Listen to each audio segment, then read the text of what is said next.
Hello, hello, hello. How is everyone? Just gonna give the LinkedIn a moment to get me live. I'm trying to make sure it's actually working in the right event. Yes, it is. I can see myself. Perfect. Awesome. Okay. Well, hi everyone. Jacqueline Foster here. Thank you so much for attending this mini workshop around how to start a freelance paralegal business. I get a ton of questions all the time about where to start. And it's not easy enough for me to just say, like, start here because there's so many things that go into the start here moment that I want to run through. And I'm actually pulling from the entire sequence of my prior freelance paralegal accelerator course, as well as things that I am publishing in the Paralegal Mastery Lounge going forward now with the new membership, as we no longer have the freelance paralegal accelerator course available. So I'm going to run through basically start to finish on that entire course within this hour. So if you're here, say hi at any moment in time. Please let me know any questions that come up. I'm going to try to stay on topic as I go through and not bounce to the questions because I am really good at going down rabbit holes. Um, but those questions are definitely going to be answered, whether in the moment or if it's a different topic later at the end. I'm going to save some time for the Q&A. So please start asking your questions right away. I see we have about 10 people in here right now. So again, say hi, where you're watching from. I am in Wisconsin. We're having a cooler week than last week, so but still very nice, and it's a nice little break from the heat. Funny enough, I just got my AC in today and now we won't be using it. So anyway, my name is Jacqueline Foster. I am the founder of Dell Trust Legal Recruiting and Staffing. We started in early 2020 as Jacqueline Foster Paralegal Group, LLC. Prior to that, I was a subcontractor for law firms all over the country from 2018 until 2020 when I started my own business. Prior to that, I was an in-firm paralegal. I did general practice, criminal, civil, family, probate, estate, you name it, I did it. I was the jack of all trades, master of none type of paralegal. So my journey was really unique in that when I started freelancing, it wasn't as big of a hype at the time. I mean, people were interested in it, but law firms weren't open so much to remote back in 2018. The pandemic really pushed law firms into opening up their thought processes in the cost savings it can have to have people remotely. And then on top of it, the pandemic really pushed law firms with the furloughs and having to lay people off and just the whole economy crashing essentially forced them to be a little bit more creative in their staffing. And now that staffing creativity is starting to continue to evolve into even further stretches of the imagination in utilizing freelance paralegal services to not only save time, but to have better flexibility with their support staff, and then also to access better quality talent, to access higher talent out there. Hi, Danielle. Hi, Mary from Arizona. I'm actually hiring a contractor out in Arizona right now, Mary, if you're in personal injury. That being said, so when I started my business in 2020, we were able to get 3 clients within the first couple of months. It was awesome. It was just me giving my services. And then as I continued to get clients, I made some really good strategic alliances and connections that started referring me a lot more business. My LinkedIn presence was improving, and we went to, I want to say, the 6 to 10 client range by that summer. So March to summer, end of summer, we were in that range, and I was able to back away from my subcontracting. Hi, Stephanie. Hi, Catherine.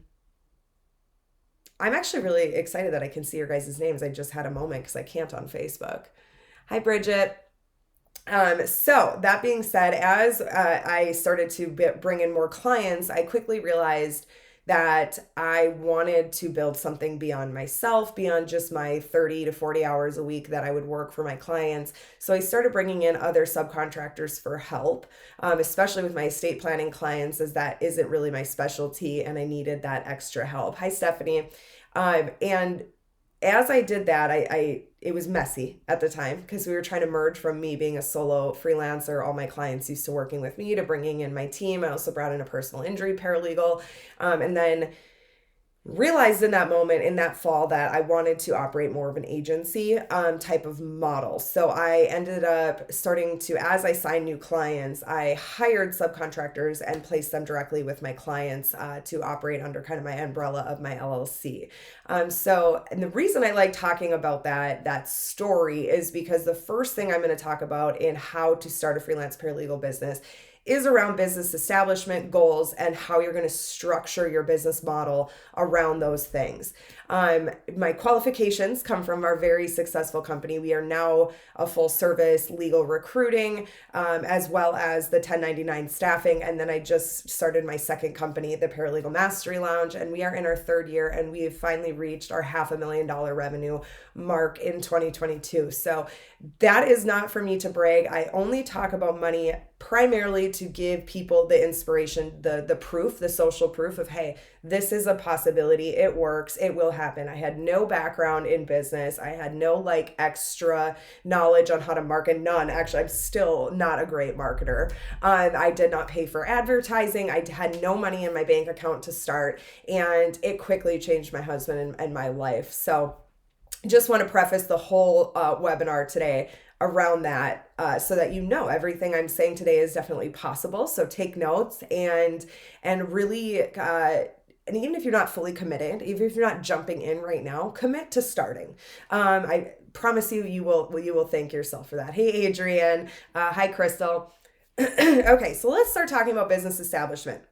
Now, we have the entire course on business establishment in the Paralegal Mastery Lounge already, because it is so important to start here, obviously. I mean, this goes beyond, and I'll touch on the naming your business, the insurance, the LLC.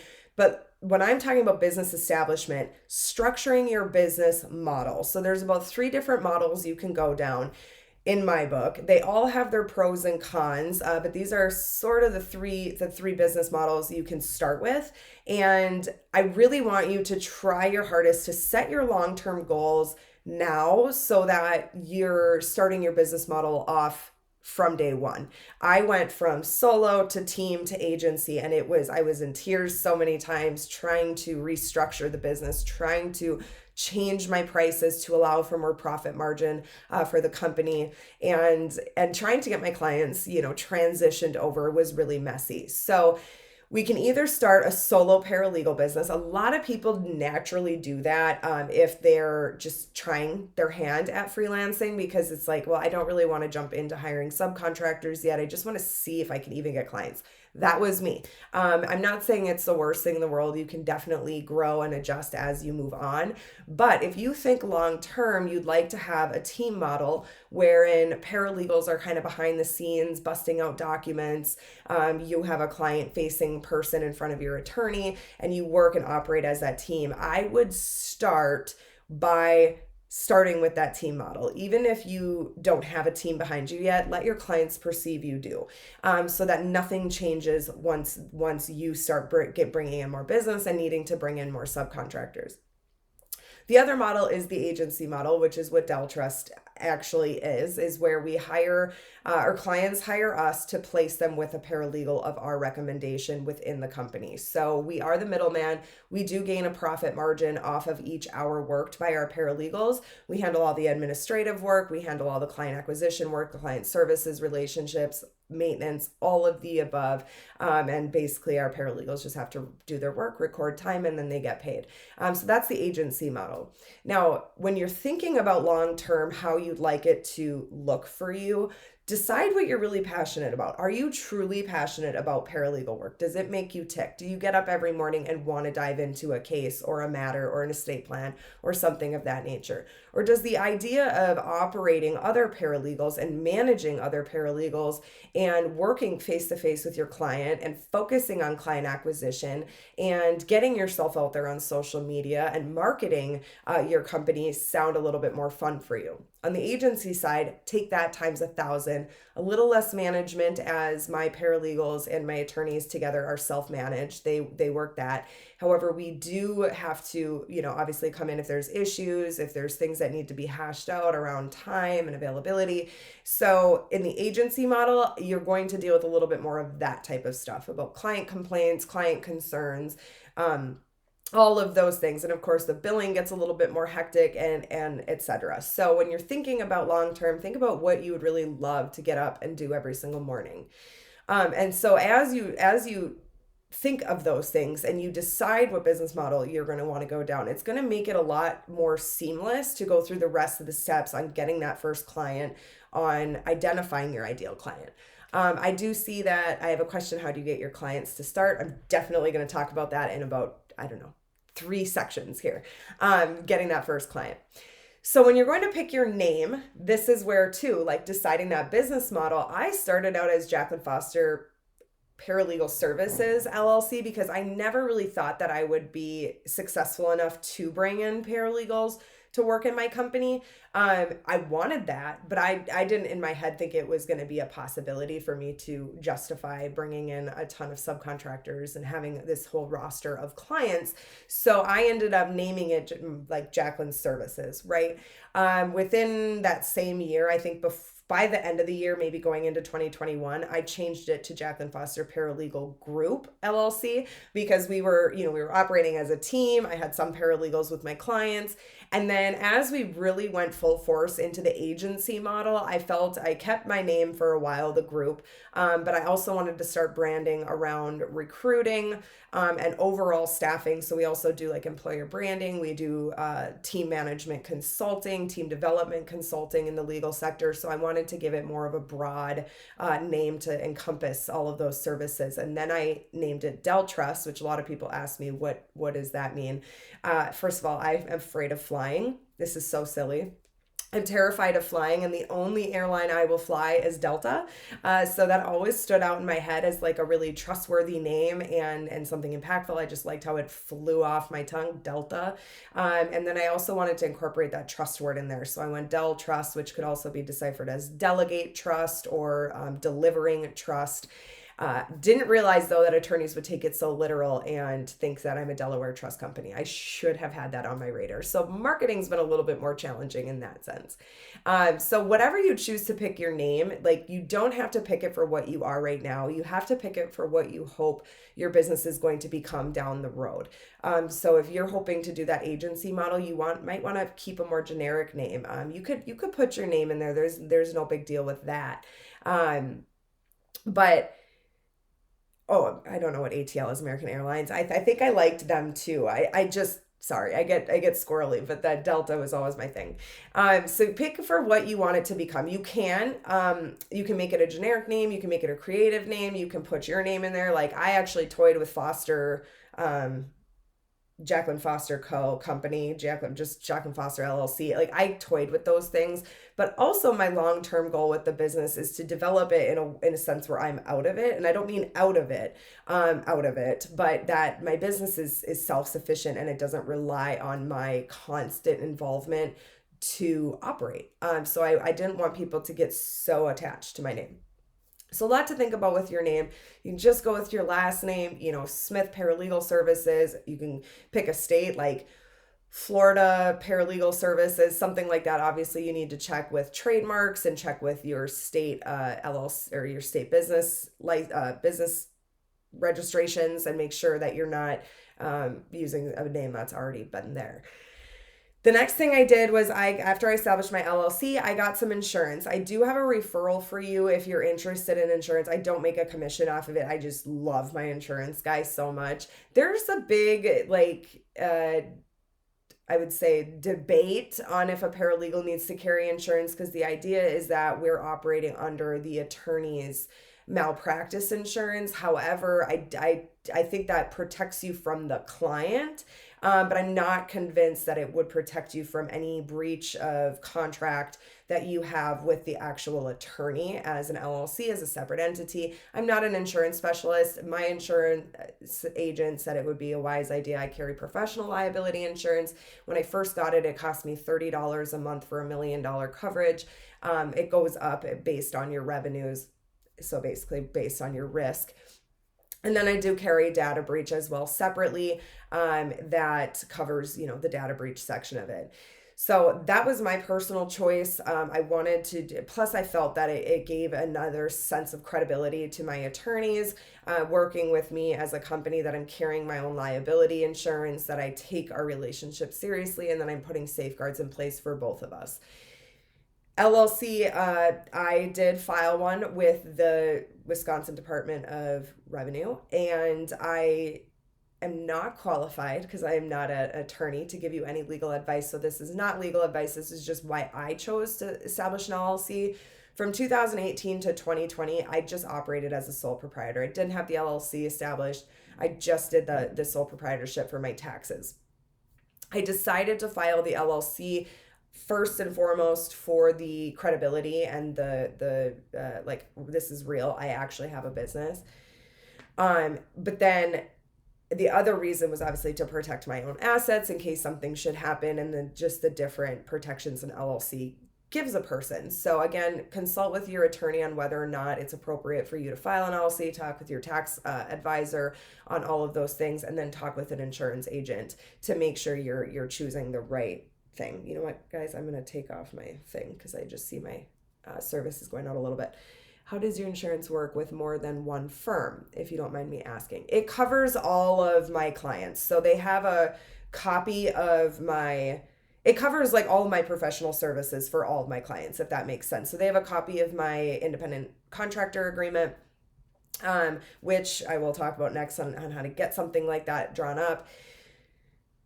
They have a copy of that. They know my revenues. They kind of keep track of like my highest paid revenue client each month and how much that client paid out, and then they adjust my rate based on that. So I don't have to get insurance per attorney. It covers my whole business operations as I have laid them out for the insurance company. So there's that. So yeah, I think I just had a thought in my head I lost track. Can somebody remind me what I was just about to say? Because I don't have it in my notes on my going down the list. The independent contractor agreement. So I used Rocket Lawyer, one of those template drafting services. I actually signed up, and this was back in 2020. I signed up for a free trial. I put in all my information, and it spit me out this independent contractor agreement that I used. I'm not giving you legal advice to go do that. I know it's best to have an attorney draft one for you, but that's what I did with my limited resources. I just had that, and I didn't even end up paying for the trial. I canceled the trial after I drafted both an independent contractor agreement, and then I used it again for my subcontractor agreements. So I have my service agreement with my clients, and then my subcontractor agreements with my subcontractors. After that, I did have an attorney review it about a year later. He made some minor tweaks to it. And then since then, I've had it totally redone to just simplify it a little bit, and to just change up some of my billing and those types of things. So that's that. That's what I carried as far as everything I needed when I went and sat down on March 23rd, 2020 and started my business. Those are kind of the steps I took to naming the business, establishing the LLC, getting that insurance in place, and all the above. So getting that first client, let me read this first before I change. Does a non-disclosure with each client kind of help to protect you professionally too? I don't think I'm qualified to answer that specifically. I have had attorneys have us sign confidentiality agreements with their firm beyond what we have in our language. I usually leave it up to the attorney on how much further they want to protect themselves on our liability end. So I don't have a non-disclosure in there. I have confidentiality. I have, work product ownership rights, data breach. Obviously, I have the data breach in there and those types of things. But I don't do a specific non-disclosure. So before we start talking about, thank you for the questions, by the way.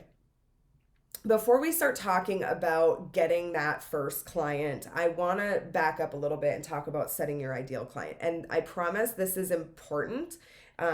Sorry, give me 1 second. I'm just trying to make sure that this is all working. Did everybody hear me and see me okay? I hope. So the identifying your ideal client, and maybe I'm building up anticipation because I'm sure everybody I know I was. Like, they want the secret sauce. What is it going to be that's going to get me 5 clients overnight that I need to quit my full-time job? It's not that simple because it requires a little bit more strategy around your marketing, around your approach, around your client acquisition efforts, to first identify that ideal client. Because we need to make sure that all of the efforts going forward are very much directed towards who you actually want to work with.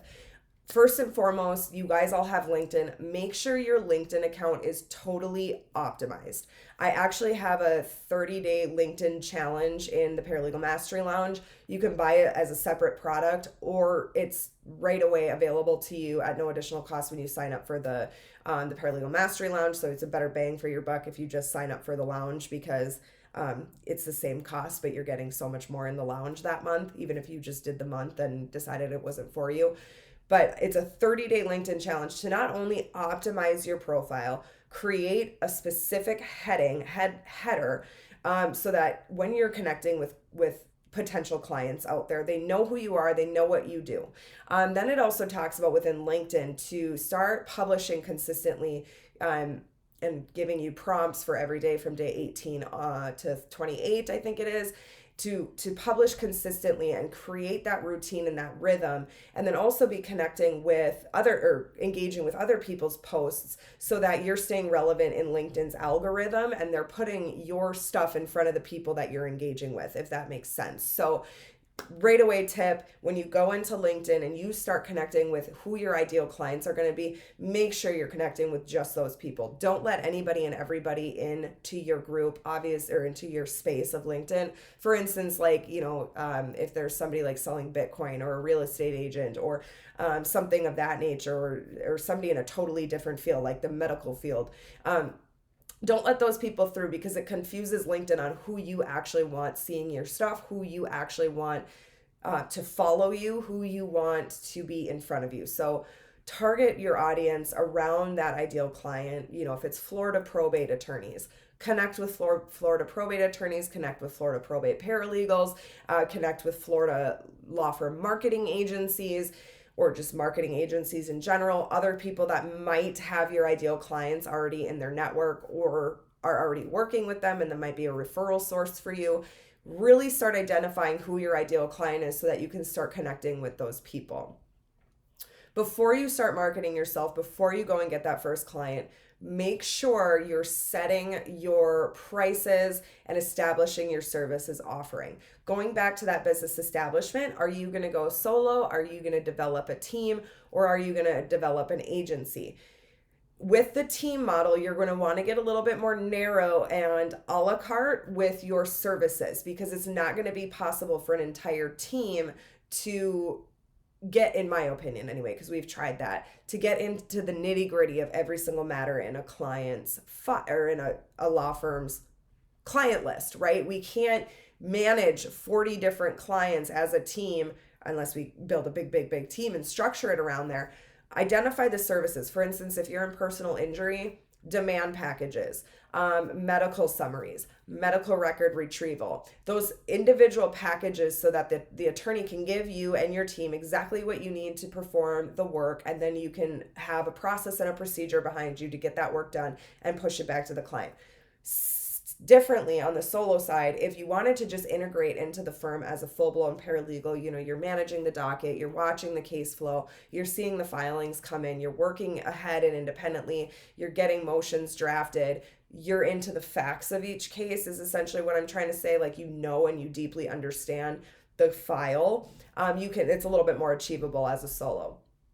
So just make sure that when you're structuring your services, you're keeping that business model in mind. If I would have done, and I truthfully probably would have loved if I done the team model correctly, I would have established it to be a little bit more singular. We draft family law petitions. Here's our sheet. These are the things we need to know, and we'll bust that document right out. Things of that nature. But don't have us go into your file and try to gather all these documents, figure out when the hearing date is. Like, that's got to be on the attorney to get you the information. So that's just something to think about as you're establishing your services. You don't have to have a website right away. I do recommend it, but one way or the other, have a services sheet in front of you, so that when you're talking with your potential clients, you're staying consistent in your offerings. And I try to avoid being a yes man, even if you feel like you're not going to get a client because you're not accommodating to their specific needs. Stay as true as possible to your business model. Setting your prices. I not many people like to talk about prices because they think it's like, well, I'm giving you the secret insider. There's no secret to it. The reality of it though, freelance paralegal prices in the market right now are ranging from $30, $20 an hour, all the way up to $150 an hour. It just depends on your specialty. It depends on the law firm you're approaching. You know, are you going for a big corporate firm, or are you going for a solo attorney that practices personal injury in Florida and you are his only paralegal support, right? So what can that attorney afford? What are you really going for? I price my services at $52 an hour for my paralegals. We do start giving discounts the more they utilize the paralegal. The paralegal still makes the same amount of money that we've agreed upon, but as the attorney is committing to more and more hours each week, they're getting a discount. I also require minimum hours, and I highly recommend you do that as soon as possible when you start advertising, especially if you're trying to merge from a in-house, like you're an employee and you're trying to break free into the full-time freelancing. Minimum hours are going to be your best friend in gauging when it's the right time to make that move. So we offer a minimum package of 20 hours per month. That's the lowest we'll go to hire an attorney or have an attorney work for us. That being said, when I first started, I did take some project work. I did not enforce minimums. It was more as I started to bring on other people and needed more predictability. And even needed more predictability for myself, that I started requiring minimum packages. That also makes it a lot more simple for you to pre-bill and avoid any possible billing discrepancies or them not paying your bill. You are able to do something like that. So give me 1 second. I'm getting dry. Let me know if you have any questions, if I'm talking too fast, if you need me. I'm just trying to cram all this information into an hour for you guys. So let me know what questions you have and if I need to slow down or retouch on a topic. Okay. So set those prices. You know, I think that if you're doing more admin support, contrary to popular opinion out there, I do believe entry-level paralegals or somebody with 1 year of law firm experience still can freelance. You might just be offering more administrative support, e-filing, calendaring, deposition scheduling, template drafting. Like I can bust out a subpoena or I can create a notice of deposition, simple documents, a certificate of rep. We get a lot of attorneys that need that support. They really do.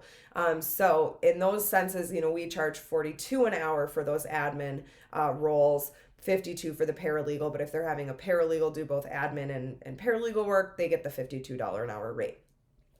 For both. So you can structure it that way as well. Just decide, really think about it. You're all paralegals, you're in the legal industry, you know what attorneys are billing you for, and make a determination. Business owners like to feel like they have about a 40% profit margin. So don't get too crazy and say, well, I know you're billing me out at 125, I'm going to charge you 100. You really got to excuse me, you really have to be also thinking from their side of view, and because you're trying to get them as clients. So make it make sense for them. $50 versus their 125 is still giving them a good profit margin, and it's a little less risk. Even at that $70 mark, you're getting a little bit closer. So again, keep your practice area in mind, keep your location in mind. I mean, somebody in New York is going to charge more as an attorney than somebody in Phillips, Wisconsin, where I was making $15 an hour as a paralegal. So, and I was billed out at, I think, 70, something like that. So just keep all that in mind as you're setting those prices. Thanks, Mary. I'm glad this is good information for you. So now that you've kind of figured out your business model, you're identifying who you want to work with. Is it a solo? Is it a big firm? Is it a mid-sized firm, etc.? Like what practice area? What's their unique challenges? What location? What's the unique challenges in those locations? And you've really got clear on that ideal client. You can start getting that first client. So I got my very first client on LinkedIn. Now, does this happen every single time where within 1 week of you starting to post that you're a freelance paralegal, you sign your first client? Not necessarily, but it happened for me and it happened for a lot of my students in my freelance paralegal accelerator 2 years ago. You can read the testimonials. Like I started implementing this, and this, and I just, a client fell in my lap. You got to start getting yourself out there and being very open to what you're doing and not be ashamed or embarrassed or shy or feel like you have imposter syndrome. Start getting out there on LinkedIn as that's what you're doing. And the thing to keep in mind is most of my business came from LinkedIn, but it wasn't direct attorney to me. A few times I've gained a few clients here and there throughout the years directly from LinkedIn. They saw a post, they scheduled a discovery call. It's been through the other, I call strategic alliances that I've made through LinkedIn that have sent me referrals. So we have a referral affiliate referral program now where we compensate for referrals. But even before that, people were sending people my way, marketing experts, legal marketing people, other recruiters that didn't do the 1099 stuff, and they'd have a client that, wasn't really quite ready for that full-time employee, so they'd refer them to me to take care of their 1099 stuff. Got a ton of business that way with other recruiters. Another one is anybody in legal tech, you think of companies that do process service, any connecting the dots to other types of professionals in the industry and how they're already with your ideal clients. Do you use the client's firm-specific case management? Oh, I love these questions because that's coming up too. I'm definitely gonna talk about system softwares used within the relationship. So get your LinkedIn presence really strong. Make sure you're posting consistently. You don't have to post every single day of the week, but whatever you do, make sure it's consistent. We're going to talk about sales cycle in the marketing portion of this conversation. But it's not enough to just publish, here's an article. Give good feedback with it. Even better if you can create your own original content, your own thoughts in the form of a blog or just a post or an infographic, something of the nature to establish you as an industry expert in what you're doing. And I want to really quick mention, because I think people get really shy about the word industry expert. Understand that you sitting right here, right now, are an expert in something. You don't need to publish blogs on the legal theory or defense theory.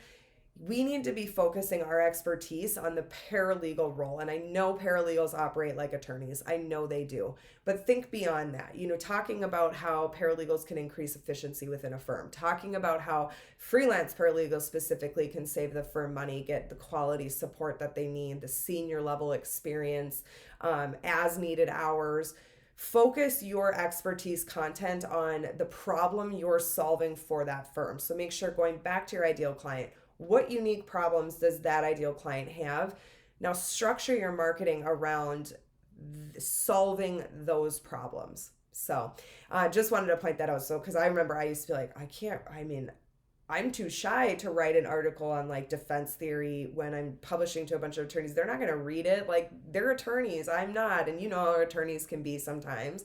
So I didn't want to do any of that until I realized what my expertise was supposed to be in, as far as it related to my marketing and getting known as that industry expert or that person, that go-to person.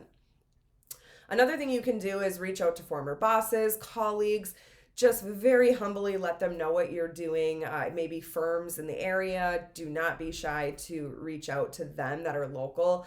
I do want to caution you against too much cold pitching, wherein you're just blasting a bunch of LinkedIn messages to anybody and everybody, pitching your services. But I think it's more than appropriate to let local in the area, in the county, and some the specific what you're experienced in, to just say, just wanted to let you know I'm embarking on a new career journey. I'm offering freelance paralegal services.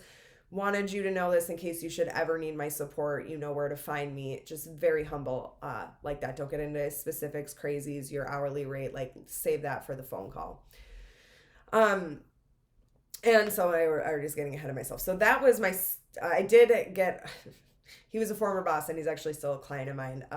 I know that's the only paralegal work I do anymore is very light criminal work, as a almost like a favor to my former boss. But I did get a client that way, if you will, to keep adding to my success as our business was expanding and get those testimonials. So I offer project work in the beginning to get those testimonials to put on your website, to showcase on your LinkedIn, to just create more credibility, more trustworthiness. So I got it that way. The third client I got was a referral from one of those other clients. And so once you start getting your traction, you're going to be amazed at how quickly you start getting more and more and more referrals. So really focusing specifically on landing that first client, that is the biggest thing. And doing it through consistency on LinkedIn. You can start exploring other platforms, but I will tell you, Instagram might be my second like favorite, but it's just a different marketing area. And then Facebook is my least. I have never gotten a client from Facebook. Maybe once. I actually got a client from Twitter once, which was wild because I posted like 3 times on there. Actually, I don't even think he was a client, but he did find me on Twitter. I don't think he ended up signing. So make sure you're focusing on one platform. LinkedIn is the best for professional networking. Try really hard to not focus so much on selling yourself when you post. Make sure you're giving value to your audience, value to your connections, publishing, sharing articles, industry trends, those types of things. You can also obviously create infographics, talk about your services as it relates to the solutions you're providing and the benefits that they get to experience as a result. But try to give a good mix in there. Again, my LinkedIn challenge, I'm not trying to brag about it, but I'm so proud of it. I worked so hard on it, and I'm like, wow, I actually know more about LinkedIn than I thought I did, because it ended up being like 48 plus pages long and very, very, very easy to follow and just get through the 30 days to start you with a really strong LinkedIn presence. So also, and this is kind of backing up, you can work on these things. I just wanted to touch on the business establishment, finding that ideal client, setting those services and prices, and getting that first client, because those are, I know, the most pressing things. And you have to have that ideal client and align your business model around that ideal client, and those prices and the services all have to connect before you start going out there and going crazy with trying to get clients. Because I really want to make sure you guys are taking my advice and bringing in clients that you really want, that are going to fit with your long-term goal. But some other things to think about is branding.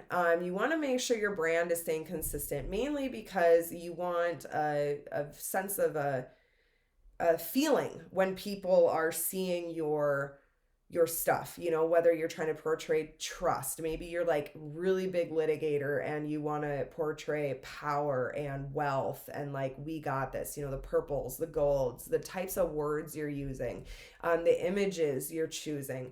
The more you can, and brands take time, so just start them now. Danielle, thank you. I am really bad about apologizing forever. It's also the Minnesota. I'm originally from Minnesota. It's Minnesota in me of like just saying sorry it's raining outside. I'm sorry. Like, why is that my fault?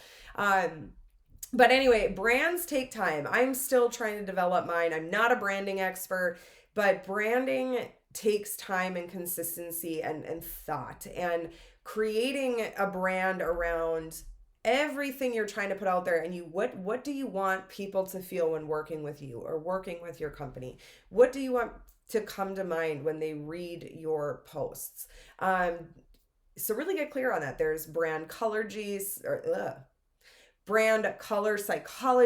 the words, the things that you choose to use, and start creating like your brand portfolio, if you will. I used like mood boards. I've used vision boards. I've used working with different colors. I've kind of like with the Paralegal Mastery Lounge landed on like black and pink. And I think it's a mixture of like bold and feminine for me, because I'm kind of like a first generation and entrepreneur in my family, so that really was something I wanted to push out there. But I'm still working on the brand with the Paralegal Mastery Lounge. It does not come overnight, and they take a long time to really establish, but make sure you're focusing on it from day one. Play with it, work with it, adjust your website around it, all of those things. Create that palette, get that consistency.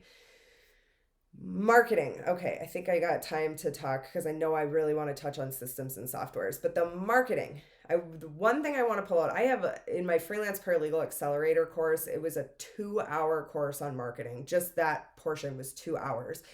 So I'm going to try to bring out the most important component to marketing, in my opinion and my experience, marketing long term, right? So we're not just marketing for the client we want to get today. There's something called a sales cycle, and I don't have it in front of me, but if I can recall it, it's about 8 cycles long. A sales cycle is where a potential client enters your marketing cycle or your marketing. They enter your marketing, whether they're connected with you or they start seeing your posts or they were referred to you and now they're following you. That is the first, wherever they're entering is they're at a different part in the sales cycle. So you might have somebody that enters your sales cycle with absolutely zero need, with absolutely zero funding to even consider. But they're going to stay in your sales cycle and go through the stages of business ownership to having no need, to considering a need, having a need, to playing with the numbers, to I'm wanting more information, to now I'm going to schedule now I'm actually going to hire you, right? So there's 8 cycles, and the reason why I like to bring this up is because you don't know where a potential client is going to enter your sales cycle. They could enter the sales cycle already with a need. So they're already at step 5 and they're going to push out into step 8 really quickly. My first client on LinkedIn, he had an immediate need. He saw me, he liked my marketing, he called me, we had a discovery call, and bam, he was my first client. I've had other people call me or schedule with me because they're considering and they just want to start gathering their options. They had a discovery call with me 6 months ago, and then all of a sudden they pop up in my email again. They're ready now, right? So you have to keep potential clients engaged as they're moving along that sales cycle. So this goes back to the consistency on LinkedIn, the consistency with branding. Overnight successes did not happen overnight. We all know that. I will say though, just for motivation, we experience very quick success, and I know other people in my members or my other students from prior courses also experience pretty quick results. We hit our first, I think first year we were under 6 figures. Obviously, we started in March, but our first full fiscal year we were in the 6 figure mark, and then jumped in our third year to 500,000. So it does happen quicker than you think, but it does take time to start building up that pipeline. So don't feel defeated, and keep remembering every time you sit down, you're like, I don't know why I'm publishing this stuff. I don't get any engagement, or I don't know why I'm publishing this stuff. It doesn't result in discovery calls, or it hasn't resulted in a client yet. It will. Just stay consistent, because remember, who you're writing to are stuck somewhere in your sales cycle, and that's from forces outside of your control, financial forces. How is their business doing? Are they working with a marketing agency suddenly and they got a ton of new clients? They might move into the ready phase really fast. So make sure you're staying relevant even during slow periods. Our business was challenged greatly from January of this year into February, and talking with my other colleagues and my other people I know that are in the business similar to what I'm in, all experienced a little bit of a slowdown period. I didn't stop marketing. I didn't stop connecting. I didn't stop engaging with prior clients. I wanted to stay relevant even during the slow periods, even when the client's not ready. So that's kind of my tidbit on marketing. I know some people, there's always more questions on marketing, and again, that's why I justified a 2 hour course on it, or a 2 hour webinar within my course. But that's the most important thing to remember with marketing, in my opinion, as you're starting on this journey, to just make sure you're really not giving up. You're staying consistent. Guys, we're getting kind of close to the end, so if you have questions, why don't you start pushing them through? What practice areas typically need support that isn't already on staff? Let me answer that question at the end, because that's a great question and I'm excited to answer it, but I want to make sure I'm touching on these 2 things, and then we're going to move into these questions. So please keep flooding me with questions and I will answer them all. Systems and softwares used in the relationship. So I got this question: what types of softwares are you client firm specific? So that's going to again depend on your business model. if you're a solo and you're working directly with the attorney, not just on project based, but you're like in their stuff, like you're operating as a paralegal for them, truly like right hand man paralegal, I would recommend getting into their systems. I would not try to integrate them into like your OneDrive or your own Clio or anything like that, because you want to make delegation as easy as possible. Whatever business model you're going through, make delegation as easy as possible for them, or they're going to fall off of your off of the relationship. If requires them to upload, all the discovery, if it requires them to send all these things to you, that takes a lot of time. They're just going to realize the relationship isn't working for them. So I always recommend they establish a firm, like a law firm email address with you, Casey at uh, smithfirm.com, right? And then use that email to then put you into their systems. So I've had firms do it that way, where they're like, here's your Clio access, here, you have access to all my matters, here's your email, here's your access to our calendar. They just get them into the systems that they have. I've also had firms want to use remote desktop software. So I'm actually like Citrix is one I'm very familiar. I think Google has one. I haven't seen a law firm do, but even as a subcontractor, I would remote into their firm. I loved that. I absolutely loved that, because it just kept everything off of my computer. I was able to just log into one of their computers and access their stuff. So I don't think it's very expensive to set up. You might want to have a tech person like on your side just to for questions like that, to say like, hey, can you help me and help my firm? A lot of firms do already have tech people on hand, or a contact that they use. But really, I like to in the solo model, I do like to let the attorney be the driver. Now, my first client, I did more project based work. So, like, here's an adult adoption I need you to do. Here's a motion for compassionate release in the Eastern District of California. I just need you to draft that.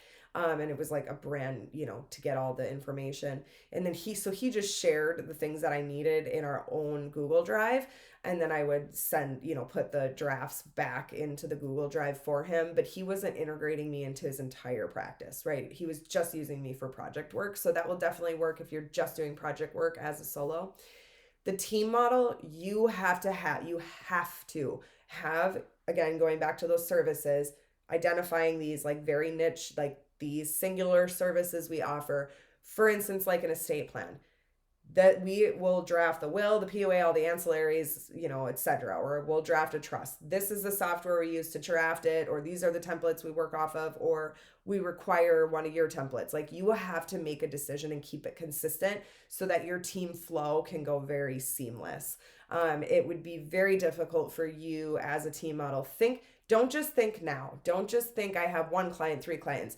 Think that you grow this business to having 50 clients, 100 clients. How could you possibly? It would be so chaotic to try to adjust your team for every client's unique preferences, right? So you could have, I've seen companies do like, here's a design sheet for, say we're drafting a petition for family law. Here's a sample of what we like done. These are kind of the specifics. This is our template. We want kind of it to look like this at the end of it. They're required to give you that. You have a sheet, like, we need this sheet entirely filled out. Drafting will not begin until we have all the information required, mainly because you know how clients can be, or they change something on you, and you can start charging for edits, redrafts that are out of your control, like not a mistake you made, things of that nature. So looking at the softwares on that, I would really recommend you kind of figure that out internally on how you want to do the processes. I've used multitudes of case management softwares, project management softwares. I've also used case management softwares. I do like Clio. I like Clio. I like the user simplicity of it. However, I'm big on the project management softwares and being able to alter them and convert them for what I need. So Monday.com is one of my favorites. The automations in there are just spectacular. Maybe I'll do a whole webinar on that at some point, just because Monday.com is really fun and really cool. I've seen people use Trello boards with the template subtasks and getting each thing through the process of completion. I've seen people use Asana. There's I like, you have tried them all, so I draw blanks. Another thing you'll probably need, and when you're first starting out, you don't need to really worry about like QuickBooks, and of course, if you can afford it, if you want to use it, use it. It makes things a lot easier come tax time, or another platform. But I just recorded my time like on a spreadsheet when I was by myself, and then I'd invoice the client through like PayPal or something like that. Now I do all QuickBooks. My team records, or not my team, my subcontractors and my team that work internally for Dell Trust. But my team will do, and my subcontractors record through a platform called Hubstaff. Hubstaff sends automatic time updates to the clients. So every week they know how much time has been recorded. And then I'm able to just go in, pull their time out, and pay them. So they don't have to sit there and invoice me and do all this junk. So I do use QuickBooks now. But you can make it very simple. You can use free time tracking systems. You can use a spreadsheet. You can invoice through PayPal. You don't have to get crazy. Those little details will work their way out as you get bigger. Excuse me, I shouldn't say bigger, but busier and more clients to manage. Okay, I'll answer that question in 1 second. So last thing I want to touch on is the discovery call. So make sure when you do get that client, and I don't want to leave too little time for questions, so I'm gonna just briefly run on this.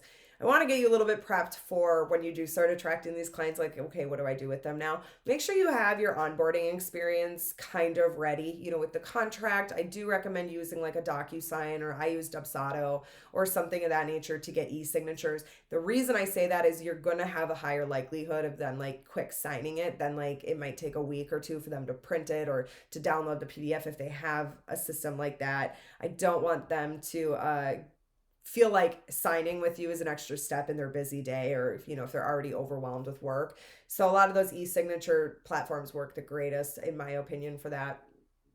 But during that discovery call, make sure that you have in front of you, because you're going to be a little bit nervous in the start. Write out your process, how you're onboarding this client into working with you, how you plan to use their softwares, or discuss what they prefer. Just get that flow ready. But before you get into that, let them talk. You want them. I have a very high conversion rate on my sales calls, and the number one thing I do is I listen more than I talk, because I want the client to do the work for me. I want them to, by the end of that call, realize how incredibly pressing their problem is, their staffing shortages. Like, I literally become honestly like a counselor that's just listening to them vent about not having personal time or life. Like, I have to take my computer to my son's graduation, and I can't take a vacation, and I want to hear these things. I want them to say it so much that by the end of the discovery call, they're like, yeah, you know what? This is a no-brainer. I need the help. This is great. This is going to be phenomenal. And typically then they'll sign within an hour of me sending the contract. So really make sure you're asking them probing questions to get into their unique problems. Hopefully they're at your ideal client. You've established what types of problems they're experiencing in their firm, and really try to then, once you let them talk, let them get through that, and you feel like they've had a good chance to express their issues, talk about their business, talk about their personal struggles as a result, be taking notes, and then like hit on every little pain point they mentioned in that call. So then it's like, wow, you're like solving every problem I've ever had. So really make sure on that discovery call, you're focusing heavily on letting them talk, do the talking, let them do the most work. Okay, so I'm going to get to the questions. So what practice areas typically need support that isn't already on staff? All of them. Danielle, all of them. We do every practice area. So personal injury, civil litigation, commercial litigation, family law, probate, estate planning. Criminal law, I will say, has been like kind of the least amount of clients that I've had. And I don't think it's for a lack of work, but I think it's just the price point. Criminal defense attorneys typically don't make as much historically as, say a litigation firm. So sorry, it's again a squirrel. I gotta answer this question first. So criminal law, but I do have a criminal attorney that works, with one of my firms. My first client did some criminal work. My current, my former boss, my now friend that I still help out with is criminal. So criminal is still there. It just really focus on what types of services you provide within that criminal and make it really, really, really specific to that. And make sure you're structuring your services and your prices around that. But every practice area, I will say, trademark, corporate, those types of things, anything really like specific can command a higher rate. Trademark paralegals are so hard to come by, especially the ones that have tons of experience, not just in prosecution, but the litigation side of things. Corporate, very hard to find good corporate paralegals that are open to freelance work or even honestly employee work. So those are kind of the major areas, but I would say every practice area, every state, you're going to have a good market to work with. And I'm going to answer this one too, Danielle, just because it's kind of just what I just talked to you about. Do you go into a discovery call with a pain point already prepped? Yes, I should say no. I mean, I already kind of know like they're going to have a certain pain point that I'm going to be able to speak on because obviously they're calling me, they need support. Like that's just going to be a pain point in a given. But it's really then peeling the onion and being like, well, why are you interested in contract services? Or like they might talk about their ebbs and flows. I have so high of ebbs and flows. You can then talk about I'm very flexible. You're able to sideline me for a period of time. Like, as you get your feet up, I offer like 2 breaks on the minimums a year or something like that. You know what I'm kind of trying to say? So in my, and you can look just out of curiosity, like go to pretend, don't actually schedule one, but on my discovery call on my website scheduler, I just asked for like the law firm name, how many hours they're anticipating needing, their practice area, whether they need 1099 or W-2, those types of things. I just ask. I don't want to have them fill out this huge form and overwhelm them. But then again, it's really peeling that onion with the firm. Like so I usually start it like by saying, why don't you talk to me a little bit about your firm? What's your current staff structure like? And we can go from there. And then they'll just start. They'll just start. I mean, some of them are a little awkward and like socially awkward where it's like, I feel like I'm trying to get, information out of a concrete block. But most of them are pretty open to talking and venting about their struggles. So, hope that answered that question. How much interaction do you have with in-house employees? So how much interaction do you have with in-house employees? This is gonna be my first. It depends on the firm. We have a lot of solos that don't really have a ton of support. So, they might be coordinating with like an office, like a secretary, somebody that just manages the office, like dailies that come in and out. They might be supporting in the way of sending documents, uploading files, and things of that nature. I do have some firms where the paralegal is primarily managing the 1099 or that relationship, which honestly a lot of the times I prefer as long as that paralegal is nice and pleasant to work with, because we do get a lot faster response time. What issues do you experience completing jobs because of lack of cooperation with the client? That is definitely going to come up. That is one thing you're not going to avoid by going from in-firm to freelance. And the reason I say that is because attorneys are attorneys no matter what setting you put them in. So you can have like a requirement, I need XYZ within 48 hours of you're like a certain amount of deadline time, because a lot of them are really good at telling you they need something but not giving you complete information. It's like, hey, I'm not going to make this deadline. I will say over communication on your part is key. Really great to establish like weekly or daily touch points with the firm, depending on how many hours they're using you. Say they're using you 5 hours a week. Why don't you get together for 15 minutes every Monday and just run through all of your assignments coming up, your due dates? Push with that attorney, I need due dates. Don't say I need due dates because I want to procrastinate everything, but say I need due dates because it's going to help me be able to identify what's most pressing in your firm so that I'm keeping on track for your upcoming deadlines. So even if there's no deadline for a project, like say like the deadline is 6 months out, but it's like might as well draft this right now. Still ask for a deadline. Always push the deadlines. And then as you know, each week you do a touch point with them, whether that's an email touch point, a phone call touch point, a Zoom touch point. You can look ahead at your deadlines prior to that meeting and make sure that you have everything in alignment for that. And yes, you can bill them for that, in my opinion. I think everything you do as a 1099 should be invoiced to the client, not just the work on that you're doing. Obviously, if you're doing a team model or a flat fee, all that communication stuff is going to be structured into the fee. So yeah, and then there's times where if the client is just absolutely non-responsive, if it's like months go by, I don't like to do this because I really like to be very accommodating to my clients, work with my clients as much as possible.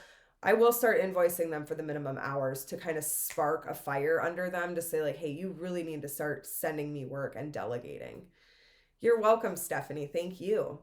Any other questions I can answer? I got one more minute. I really, really appreciated everybody's attendance today. Please go check out the Paralegal Mastery Lounge. I also have a podcast going, so I'm taking snips from everything I do. I'm actually going to put this on a podcast. So taking snips of everything I do so that people can listen to it in a convenient way. The Paralegal Mastery Lounge is currently open for enrollment. It's a monthly membership. I do a ton. We cover obviously paralegal entrepreneurship. So everything we just went through here, we're going through in our formats per topic plus every month. So if you're really serious and or even not serious but wanting to gather more information about doing this, make sure that you go check out the Paralegal Mastery Lounge. It's $19.99 a month. You get a really tight-knit community, private community. I also do entrepreneurship webinars, career development for those that want to stay full-time, or maybe they just are really seeking the remote jobs, the highest paying jobs.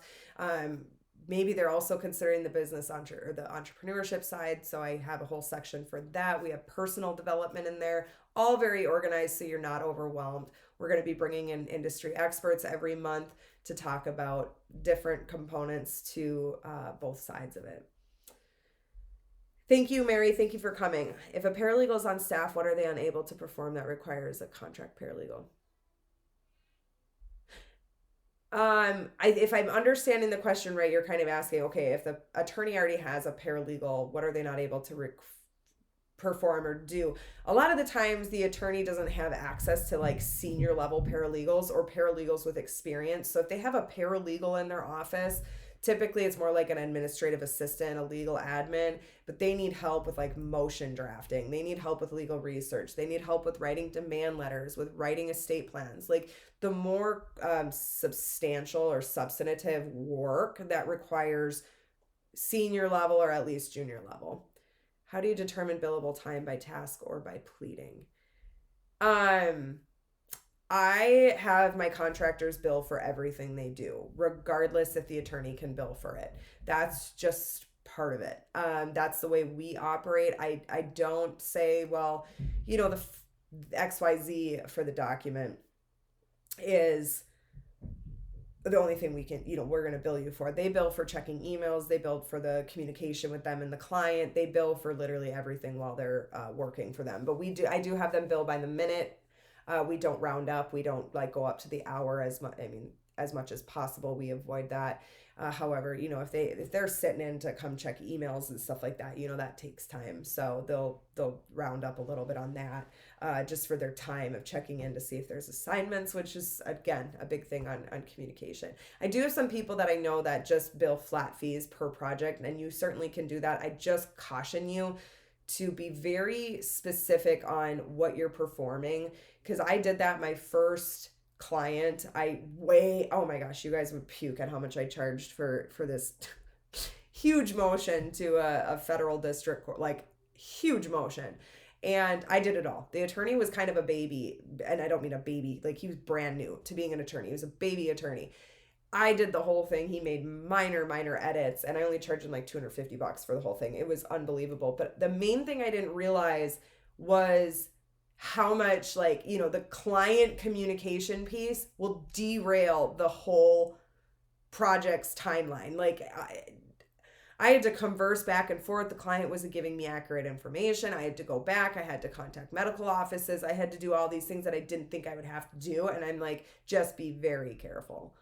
Bill, bill, bill. That's what we're there for. Yeah, attorneys bill too, right? I mean, it's like, I think people are so, oh, I'm not worthy. Yes, you are. The only thing an attorney makes money on is their time. That is the exact same thing with a paralegal, and you need to bill. I'm not saying like bang a file, like how they say in the legal industry, like to go crazy and be over. I mean, you want to keep good relationships with your clients and be reasonable, but don't undersell your time. Do not undersell your time. Okay, I hope this was helpful. I hope some of you come and join the Paralegal Mastery Lounge. I'm excited to continue bringing more webinars here as well, but I promise with the time and putting in the webinars, you'll get a lot more in-depth knowledge by getting into the Paralegal Mastery Lounge. Right away, that business establishment is in there. I go through how to scale the solo and the team and the agency. Like, how are we going to scale it? What are the pros and cons? How to really establish it from day one. It's like very comprehensive. And then next month, I'm not totally sure which one I'm going to be recording it next week. So that will be known for the first week of July when the new webinars come out. So hop in there and join us. Otherwise, if you're not in our free group, the Paralegal Mastery Lounge, we have a private one and then a free one. You'll find it on Facebook. Come join us there too. So, and follow me on Instagram. All right, guys, thank you so much for joining. I very much appreciate it. And message me directly if any other questions come up. Thank you.